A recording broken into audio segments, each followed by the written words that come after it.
Hello बच्चों, चलिए प्रश्न को पढ़ते हैं। विस्थापन धारा उत्पन्न होती है, विकल्प दे रखा है नियत वैद्युत क्षेत्र से, नियत चुंबकीय क्षेत्र से, परिवर्ती चुंबकीय क्षेत्र से, परिवर्तित वैद्युत क्षेत्र से।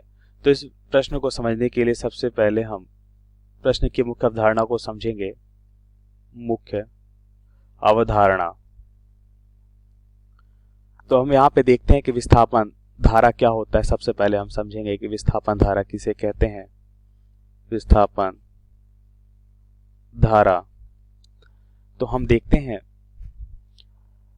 कि जब किसी परिपथ में समय के साथ हम देखते हैं परिवर्तनशील अगर विद्युत क्षेत्र है तो क्या उत्पन्न करता है, विस्थापन धारा को उत्पन्न करता है। तो यहाँ पे हम लिख सकते हैं जब किसी परिपथ में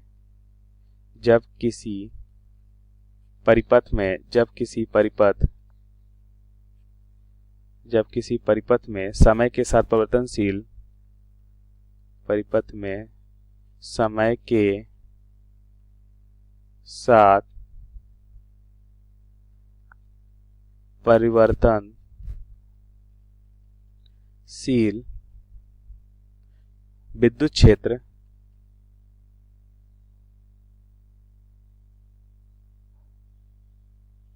विद्युत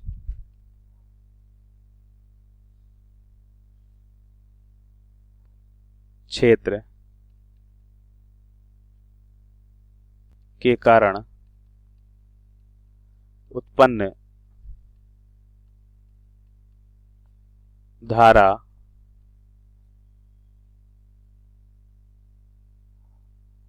को विस्थापन धारा कहते हैं। विस्थापन धारा कहते हैं, जिसे हम किससे प्रदर्शित करते हैं, इसे हम ID से प्रदर्शित करते हैं। मतलब विस्थापन धारा को ID से प्रदर्शित करते हैं और इसका जो सूत्र है वो क्या होता है, इसका जो सूत्र है वह होता है, हम यहाँ पे लिख सकते हैं epsilon not d phi e by dt। यह होता है विस्थापन धारा का सूत्र। अब प्रश्नानुसार उत्तर को समझेंगे तो हम यहाँ पे देखते हैं कि जैसा कि मुख्य अवधारणा में हमने देखा कि समय परिवर्तित विद्युत क्षेत्र क्या कहलाता है, विस्थापन धारा कहलाता है। अब हम देखेंगे किसी परिपथ में जो कुल धारा सदैव क्या होती है, किसी परिपथ में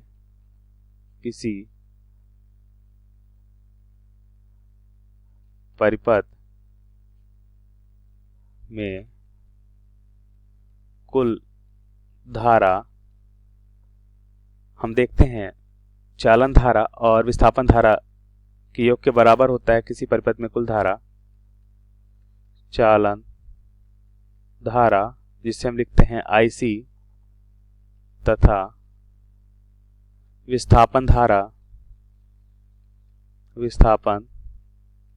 धारा ID के योग के बराबर होता है, के योग के बराबर होता है।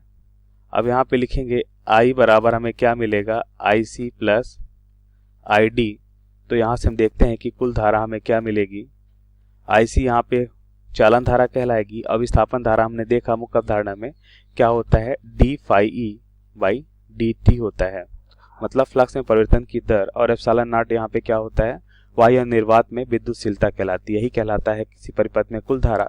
तो विस्थापन धारा में हमने देखा कि ये क्या है, यहाँ पे देखिए विस्थापन धारा में आप देखिए ये हमारी है विस्थापन धारा। तो यहाँ पे देखिए समय परिवर्तित विद्युत क्षेत्र में दिख रहा है और यही क्या कहलाता है, विस्थापन धारा कहलाता है। अब विकल्प को देखें तो नियत विद्युत क्षेत्र से उत्पन्न होता है तो गलत है, चुंबकीय क्षेत्र से यह भी गलत है, परिवर्ती विद्युत क्षेत्र तो यह बिल्कुल सही है। परिवर्तित विद्युत क्षेत्र इसका मतलब समय के साथ परिवर्तित है ये, और परिवर्तित चुंबकीय क्षेत्र तो यह भी गलत है। तो सही विकल्प हमारा C होगा। आशा करते हैं आपको समझ आया होगा। धन्यवाद।